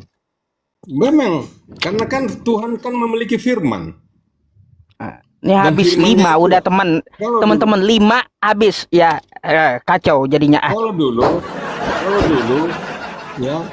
Kalau dulu pada zamannya Nabi Musa, pada zamannya Abraham, Tuhan menyatakan diri melalui firman-Nya. Begitu. Ketika Nabi Musa mendapatkan 2 loh batu itu di Gunung Sinai, itu Tuhan menampakkan diri, menyatakan dirinya. Nah, sekarang Tuhan menyatakan dirinya, firman-Nya itu melalui Yesus Kristus. Begitu. Aturlah kalau kayak gitu. Enaknya aja kayak gimana dah Bapak ya? Kita atur saja bagaimana. Atur dah enaknya maunya kayak gimana. Ya. Aduh, saya jujur loh Mas, sama Anda selain terhibur juga mumet kayak gitu loh. Yang penting Anda terhibur kan, lama-lama kan Bapak bisa kalau dimasuki Roh Kudus bisa menerima. Kayak gini Pak, sebenarnya saya bukannya pengen menurunkan Bapak, masih banyak yang pengen saya bicarakan sebenarnya. Ya, kenapa saya menunjukkan ayat itu? Masuk akal nggak? Aku mengutus aku bersyukur kepadaku. Tuhan mengutus Tuhan, itu masuk akal nggak gitu loh? Pengertianmu yang salah. Begini, yang dimaksud dengan Trinitas itu, ya, Allah yang punya firman dan juga punya roh. Ya toh? Nah, kan Allah itu kan tidak mungkin bisa turun ke bumi karena dia kan transenden. Jadi dia tidak bisa. Katanya bisa apa aja. Kok tiba-tiba nggak bisa, Pak? Nah, firman-Nya itu yang diutus. Firman-Nya yang diutus ke dunia menjadi sama dengan manusia. Dan ketika Yesus naik ke surga, dia bilang Yesus akan ada penolong yang lain, yaitu Roh Kudus. Begitu. Jadi sekarang itu zamannya Roh Kudus yang membimbing, Roh Kudus yang memberikan penguatan. Kalau misalnya ada yang berduka, Roh Kudus yang menghibur. Begitu kerjanya sekarang itu. Oh, kalau saya nggak mempermasalahkan masalah itu, Bapak, yang saya pengen tekankan kepada Bapak gini loh. Apakah kosakata yang saya sampaikan tadi, Bapak? Jadi jangan bilang orang Kristen itu punya 3 Tuhan. Tidak, satu saja. Waduh, Bapak, 1 Yohanes 2 nomor 6 memang 3 Tuhan. Kayak gimana, Bapak? Bukan. 1 Yohanes 5 nomor 7. Coba 1 Yohanes 5 nomor 7. Tuhan itu punya firman Dan Tuhan itu punya roh, dia hanya satu. Begitu. Gimana itu? Ya itu, pada mulanya, coba lihat Kejadian 1. Kemudian Yohanes 1 ayat 1. Tahu saya itu Kejadian 1 Yohanes 1 nomor Iya. 1. Jadi di situ ada roh Allah, kemudian Allah menciptakan langit dan bumi dengan firman-Nya. Itu semua jadi hanya satu saja itu, tapi kelihatan 3. Sebenarnya Begitu. yang menyebutkan 3 itu bukan di luar Kristen, Bapak, tapi kitab Anda yang menyebutkan 3. Tidak. Yang kitab-kitabmu itu yang menyindir. Padahal kami tidak, Walaupun kami disindir, kami tetap bilang Pak, satu. cobain, Mbak. Coba Bapak tolong baca ya ini ya. Ya, Matius 1 Yohanes 5 nomor 7. Nih, di layar saya bacain. Tunggu dulu, saya jangan sampai di situ. Ya, 1 Yohanes. 1 Yohanes 5 nomor 7. Nah, kesaksian tentang anak Allah. Ya. Ya. betul. Ya itu. Siapa yang bilang 3 di sini, Pak? Kitab saya atau kitab Anda sih? Tunggu dulu. Bilang begini, sebab ada 3 yang memberi kesaksian di surga, Bapa, Firman, dan Roh Kudus, dan ketiganya adalah satu. Itu. Siapa yang nyebutin 3, Bapak? Sebab ada 3 kan, bukan ada 1. Satu. Itu yang ketiganya tadi itu yang diuraikan, itu adalah satu. Coba ujung-ujungnya lo lihat itu adalah satu. Ini tahu. Nah, Ketiganya itu adalah dia. satu, Di artinya kan situ. tiganya menyatu gitu. Bukan, Bapa yang punya firman dan juga memiliki roh. Ini Bapak ini yang punya firman dan memiliki roh itu satu, bukan 3. Jangan kau melihat. Artinya mereka bersatu gitu. Bukan, sama seperti Anda. Anda ada berapa di situ? 1 kan? Ya, saya 1. Anda Terus? punya jiwa kan? Oh, Ada nafas, terus? kan? Nah, Anda kan bisa berkata-kata kan? Terus? Nah, ada berapa di situ Anda? Ada jiwa, roh, terus Ya, kata-kata, ada berapa Anda di situ? Ada jasad, berapa Anda di situ? jasad ya. Nah, ada berapa ada di situ? Anda di situ? Ada 4 tuh saya tuh berarti. Nah, yang di situ Anda berapa ada? Berapa ada? 1, ini saya 1 nih. Satu aja. Begitu. Oh, maunya Begitu. umpamanya kayak gitu. Baik, Iya. Pak. Ini kan kalau saya 1, karena ada jasad saya kan kayak gitu, ada kulit nih, ada mata sampai ujung kaki kan. Di dalam jasad saya ada roh, ada jiwa kan kata Bapak gitu, betul? Iya. Oh, baik. Ada berapa Tempatnya Anda di sama situ? tidak? Tempatnya sama di Berapa jasad, betul? Berapa Anda di situ? 1 kan? Ya. Tempat roh dan jiwa itu di dalam jasad saya, betul, Pak? Jadi penjelasannya seperti itu. Iya, gini, saya pengen paham dulu, pengen memahami. Berarti roh dan jiwa itu ada di dalam diri saya, di dalam jasad saya, betul? Ya. Berarti saya 3 dalam 1 di dalam jasad, gitu ya? Maksudnya, Anda kan yang dilihat satu kan? Iya. Tapi kan di dalam saya ada roh dan jiwa kan? Ya, begini, karena kan Anda kan tidak berkuasa. Jadi Iya, tahu. Maksud saya gini, yang Bapak lihat sekarang saya 1, cuma kan di dalam jasad saya ini ada roh dan jiwa, betul? Ya. Gini, itu di satu tempat di dalam jasad kan? Dalam satu tempat. Gini Pak, kalau sebab ada 3 Tritunggal, Matius 3:16-17. 1 di sungai, 1 di langit, 1 di sorga. Gimana cara menyatukannya? Beda-beda tempat itu.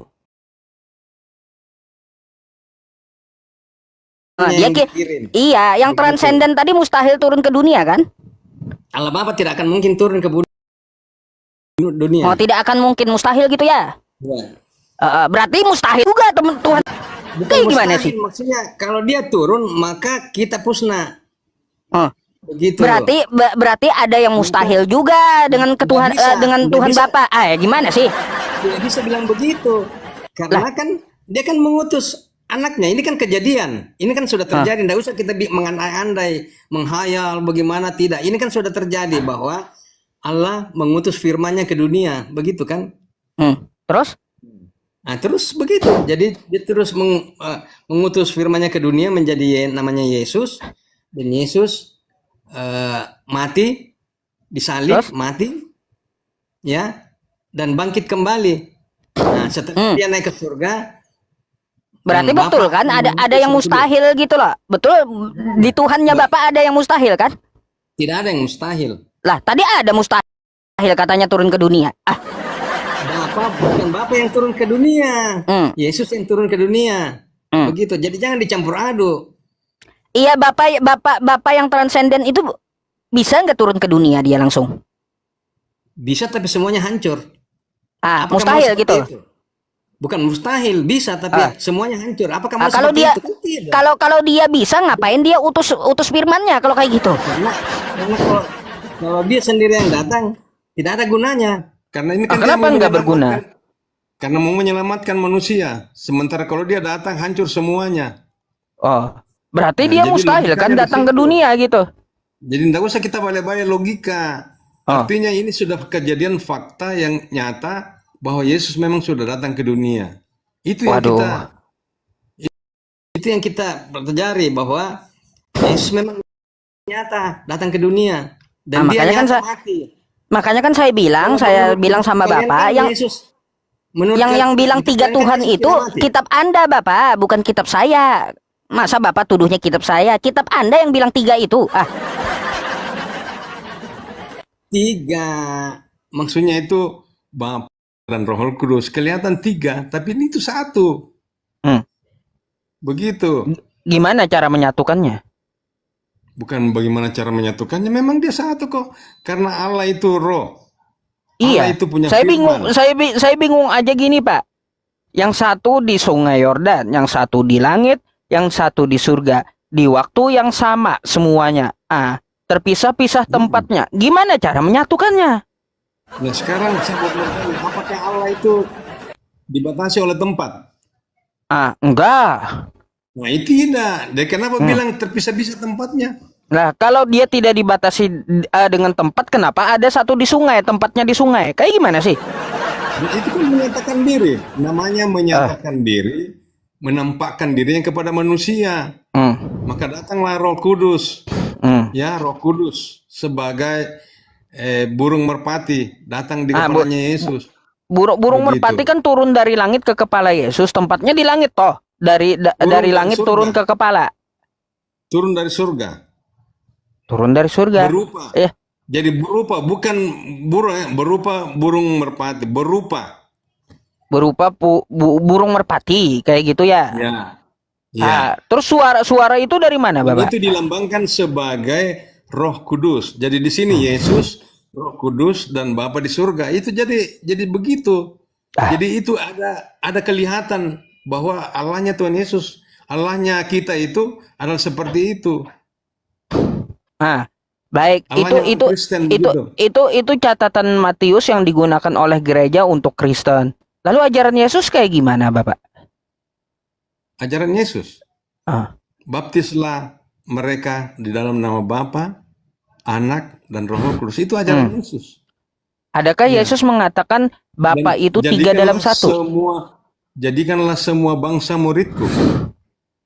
Dan Bapak, kami ini adalah yang saya pertanyakan, adakah ajaran Yesus mengatakan Bapa yang di sorga itu dia 3 dalam 1? Tidak ada seperti itu. Tapi terus Anda ikut ajaran siapa dong? Ajaran Yesus kan dibilang. Loh, kata Anda tidak ada Yesus mengatakan Bapa di sorga 3 dalam 1. Lalu Anda ikut siapa? Kan dibilang baptislah mereka dalam Nama Bapa, Anak dan Roh Kudus. Sama itu, sama aja pengertian. Tidak usah kita bolak-balik. Jadi Yesus bicara. Kata-kata Yesus gini, Bapak, di Yohanes 17 nomor 3. Tidak bisa kita membuat suatu kalimat baru kita harus memperlakukan seperti itu. Tidak bisa, itu kata Tuhan. Kata Tuhan Yesus. Baptislah mereka dalam nama Bapa, Anak, dan Roh Kudus. Itu, Bapak, amin. Gini Pak. Kalau ajaran Yesus yang saya tahu kayak gini, di Yohanes 17 nomor 3, ya, inilah hidup yang kekal itu, mereka mengenal Engkau satu-satunya, kata Yesus, Allah yang benar dan mengenal Yesus Kristus yang telah engkau utus. Tidak ada Yesus di situ mengatakan, inilah hidup yang kekal itu. Mereka mengenal engkau 3 dalam 1. Kan enggak kayak gitu, Bapak. Tapi kan Yesus memberikan hidup yang kekal. Nggak ada kan Coba Yesus mengatakan mengenal engkau 3 dalam 1, tapi mengenal satu-satunya.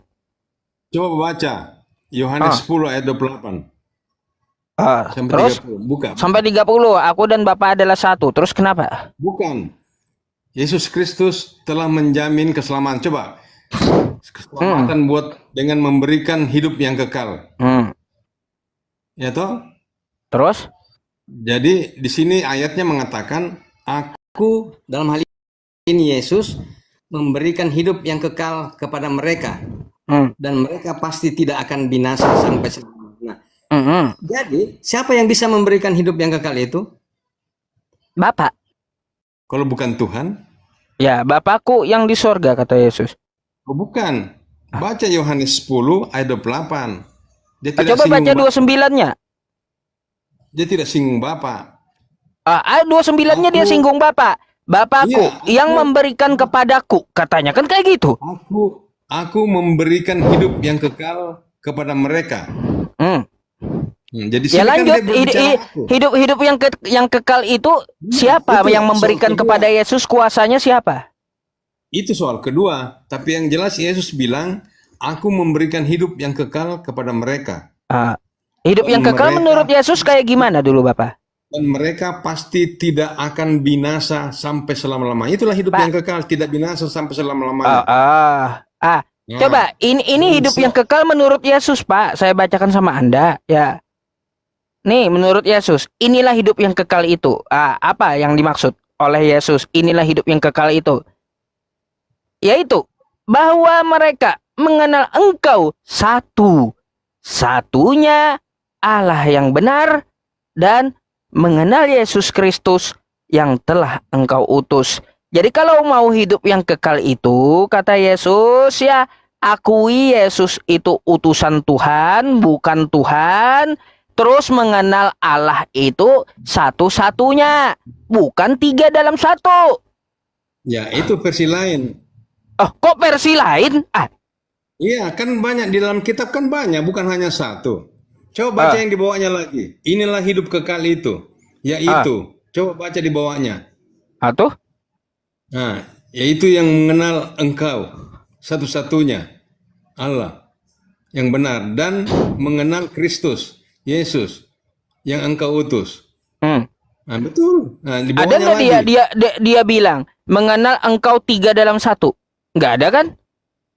Oh, tidak, itu kan lain persoalan lagi itu, lain soal lagi itu.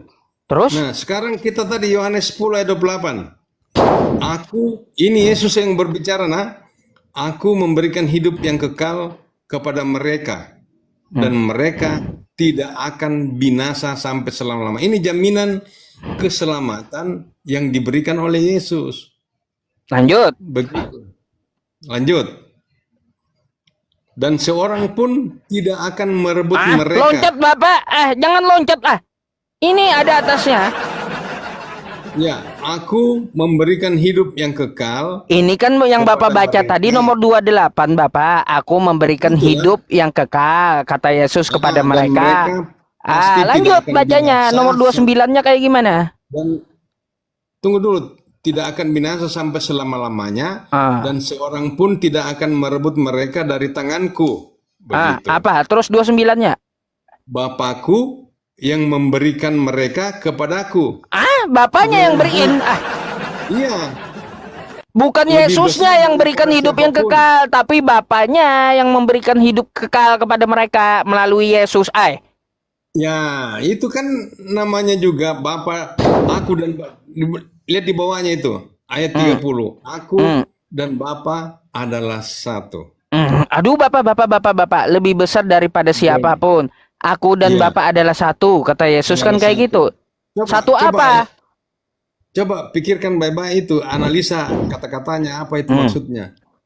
Begitu. Menurut Anda coba jelaskan dulu. Aku dan Bapak Iya, adalah satu aku dan kayak Bapa gimana adalah itu? satu. Kayak gimana? Iya. Jadi begini, Bapa itu yang punya firman, dan firman itu ada di dalam Bapa. Begitu kan? Jadi ketika Bapa berfirman dulu, bukan ketika Bapa berfirman kepada para nabi yang dulu-dulu, dia menyatakan firman-Nya itu melalui para nabi.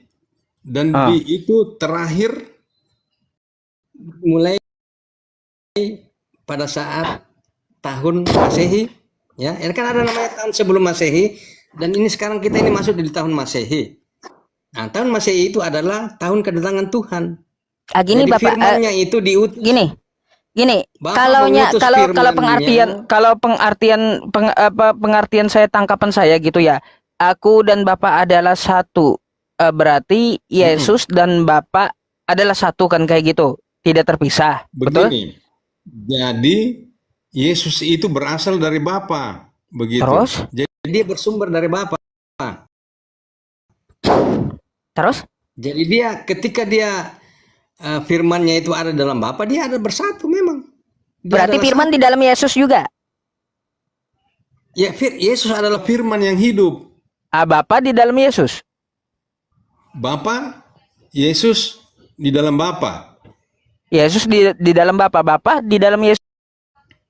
Maksudnya? Kan maksudnya begini, Bapa kan satu katanya, berarti firman. Aku dan Bapak adalah Yesus, berarti Bapa di dalam Yesus juga enggak? Iya, sama. Sama. Itu. Biar kau balik-balik enggak apa-apa. Baik. Ya, maksud saya dibolak-balik. Jadi gini Bapak. Kalau Bapak di dalam Yesus juga, gini. Ya. Kalau Bapak di dalam Yesus juga, ketika Yesus di dalam rahim Maria, Bapak ikut di rahim Maria gitu. Nah ini, jadi ini suatu hal yang, jadi begini, kan ketika Maria akan mengandung, itu kan didatangi oleh malaikat. Ya, didatangi oleh malaikat bahwa kamu akan mengandung seorang anak dan akan melahirkan seorang putra yang kamu namakan nanti Yesus. Dan Maria mengatakan, bagaimana caranya saya bisa mengandung sementara saya belum punya suami, kan begitu jalan cerita. Itu ada ceritanya di Al-Qur'an pun ada. Ya, yang saya tanyakan gini, kalau Yesus adalah Bapa di dalam Yesus, Yesus di dalam Bapa, bolak-balik. Ketika Yesus dikandung Maria di dalam rahim, berarti Bapa itu ikut dikandung Maria gitu. Jadi begini, Bapa mengutus firman-Nya ke dunia. Ya, mengerti? Bapa mengutus firman-Nya ke dunia. Terus? Nah, disitulah terjadi proses ketika dia masuk di dalam kandungan Maria. Jadi Bapa tidak masuk di dalamnya, kan dia kan mengutus firman-Nya. Berarti nggak satu dengan Yesus, misah Bapak itu jadinya. Iya. Tadinya, jadi kalau dia bisa kembali ke atasnya, itu bersatu dia, dan memang dia satu. Jangan kita berpikiran picik bahwa berarti Yesus pernah lepas dari Bapa yang di sorga kalau kayak gitu, waktu di dalam rahim ibunya. Kan tadi kan kita sudah konsisten bahwa Bapa mengutus Yesus. Yesus adalah utusan. Terus kan? Yesus adalah utusan. Jadi dia diutus oleh Sang Bapa. Dia diutus oleh Sang Bapa ke dalam dunia. Nah, bagaimana caranya Sang Firman ini bisa berinteraksi dengan manusia? Ya, jadi dia harus juga manusia. Bapa yang di sorga itu adalah Yesus kan? Yesus adalah Bapa karena Yesus dan Bapa adalah satu, betul? Iya. Bapa adalah Yesus adalah Bapa. Iya. Jadi sebelum Yesus turun ke dunia, Yesus itu melekat pada Bapa. Karena Yesus adalah firman Bapa. Terus? Waktu dia mau turun ke dunia, di dalam rahim Maria lepas gitu dari Bapa. Karena dia diutus oleh Sang Bapa. Berarti nggak satu gitu dengan Bapa. Terpisah. Diutus artinya kan dia mengutus firman-Nya, terpisah berarti dari dirinya. Jadi kita sendiri ya mengolah, enggak usah kita menguji Tuhan begitu. Enggak, Nggak kita kan bisa kita berpikir menguji Tuhan. konsepnya kayak gimana gitu, bukan menguji Iya, Tuhan. Ah, artinya jangan dibolak-balik lagi. Masa Tuhan Bapa sendiri masuk ke dalam rahim, sementara loh, Dia mengutus, kan tidak kan logis kata juga, kata tidak Yesus, logis. aku dan Bapa adalah satu. Wajar kita Iya, berpikir kayak gitu, Bapak. Yesus ketika dikandung Maria, berarti Bapa yang di sorga juga dikandung Maria, karena dia satu. Gitu loh ketika maksudnya. Yesus belum Astagfirullah. diutus, itu maksudnya begini. Ketika Yesus belum diutus, dia kan memang firman-Nya Sang Bapa. Terus? Jadi dia bersatu dengan Bapa. Dan ketika Yesus diutus Hmm? ya, ke bumi Hah? dan menjadi sama manusia, ya artinya Terus? dia diutus. Waktu Kenapa dia Anda bilang lagi? diutus, gini, yang saya Kenapa? tanya itu, waktu dia diutus, firmannya diutus, masuk ke rahim Maria, berarti dia Mm-mm. misah dengan Bapa di sorga gitu. Bukan misa. Kenapa Lah, harus misa? Karena dia kan firman. gini Bapak, kalau dia tidak misah, berarti Jangan, Bapak yang di jangan sorga kita ikut pakai, dikandung Maria, Pak. Ah, jangan kita pakai logika manusia. Logikanya kita gini, harus aneh-aneh loh Pak. jiwai. Saya tanya ketika Yesus diutus, firmannya diutus ke rahim Maria, kata Anda kan kayak gitu. Ya, Hah? berarti kata saya terpisah dengan Bapak. Kata Anda tidak. Dia tetap satu dengan Bapa yang di sorga. Lah, kalau dia Ya, tetap satu dengan Bapa yang di sorga, ketika Yesus masuk ke dalam rahim Maria, berarti Bapa yang di sorga ikut dikandung Maria, Bapak. Astagfirullah. Salah pengertiannya begitu. Yang dikandung di sini, kan dia kan nantinya mengambil natural manusianya. Yang dikandung itu manusianya. Jadi firman tadi itu menjadi manusia begitu. Tetapi keilahian daripada Yesus tetap ada, bukan menghilang. Tidak hilang dia tetap Tuhan. Tetap Tuhan. Jadi mengerti. Masa mau karena dia menjadi manusia keilahiannya hilang? Enggak toh. Iya kan? Keilahiannya nggak hilang. Artinya kan Bapa di dalam Yesus, kan betul? nggak hilang dia. Jadi tetap Yesus adalah Tuhan. Begitu. Jadi yang dikandung Bunda Maria itu Tuhan. Hanya kan kalian tidak memahami bahwa Yesus adalah firman Allah. Kan begitu. Oh, Bapak, nah, kalau masalah firman Allah kan saya bisa juga ajukan ayat lain gitu, semua manusia dari firman Allah. Cuma saya mau mengkritisi dan coba memahami gitu Tritunggal ini kayak gimana sih maksudnya gitu loh. Kan saya sudah jelaskan tadi bahwa Sang Bapa satu dengan Yesus. Allah sendiri memiliki firman. Dan dia berfirman. Firmannya diutusnya ke rahim Maria, betul? Dan dia menciptakan alam semesta ini dengan firman-Nya. Tahu. Lalu dia ingin mengutus anaknya, kan katanya dengan firman-Nya juga kan? Kita lihat Kejadian 1 kan, Allah terus menciptakan alam semesta dengan firman-Nya.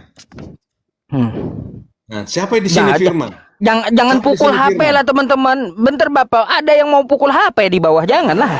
Ya. Siapa di sini firman? Terus? Nah, artinya saya tanya dulu, siapa di sini firman? Firman. Kalaunya firman itu menurut Yohanes 1:1, firman adalah Allah katanya. Karena bersama-sama, kan gitu. Betul. Terus? Betul. Dan firman itu telah menjadi manusia. Kan begitu. Telah menjadi manusia, firman masuk ke rahim Maria kan? Iya. Firman tadi adalah Allah, berarti Allah dikandung Maria gitu. Iya. Berarti waktu Allah dikandung Maria, Yesus dikandung Maria, karena mereka satu, berarti Tuhan dikandung manusia. Dikandung Maria tadi. Tidak masalah, karena kan dikuasai oleh Roh Kudus. Dikandung oleh Roh Kudus dan dilahirkan oleh anak darah Maria, gitu maksudnya. Sakti juga sih Pak ya. Kok Tuhan bisa dikandung manusia gitu loh, bingung saya. Memang Maria itu adalah orang pilihan. Orang pilihan dia. Kok bisa gitu Tuhan semesta alam dikandung di dalam rahim manusia gitu loh. Itu kan fakta kok. Jadi kita ini bicara fakta, bukan bicara dongeng. Dan itu sudah terjadi. Yang terjadi kan faktanya kan seperti itu. Terus Beda kalau waktu kita bicara. waktu Bapak mengutus firman-Nya ke dalam rahim Maria berarti surganya kosong gitu, hilang. Maksudnya kan Bapak kan mengutus. Masa Ah, ah. kosong bagaimana caranya? Lah, Bapak kan mengutus firman-Nya ke kan kita. Bapak mengutus firman-Nya masuk ke dalam rahim Maria, berarti di surga kosong gitu. Dia masuk ke kandungan Maria. Nah, apa kosong di surga? Ah, kan dia mengutus firman-Nya ke dalam kandungan Maria, kan kayak gitu. Yang Karena mengutus yang mengutus itu siapa? kan Bapak yang di surga katanya mengutus firman-Nya, betul? Ah, Ah, habis itu Terus yang mengutus dimaksud ke dalam kosong rahim apa? Maria. Nah, yang dimaksud kosong apa?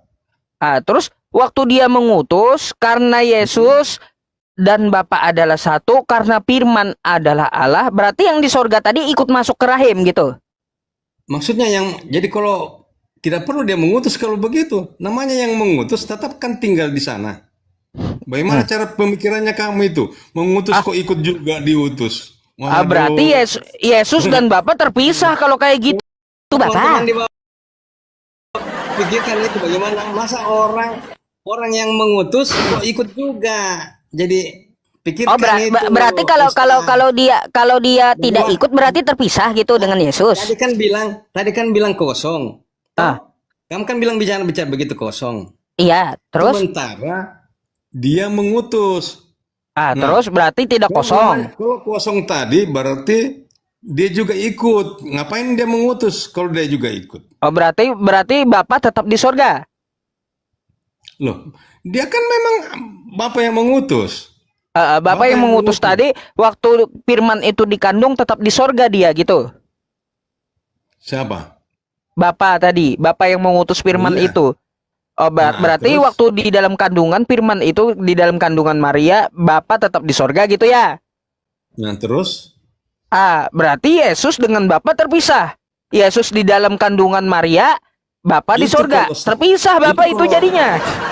Itu kalau berpikir manusia. Masa ada Tuhan Waduh. dibatasi oleh tempat? Adakah Tuhan dibatasi tempat? Loh, iya mau kayak gimana lagi Bapak, kita ini manusia, maka berpikir jangan secara kosong. manusia lah.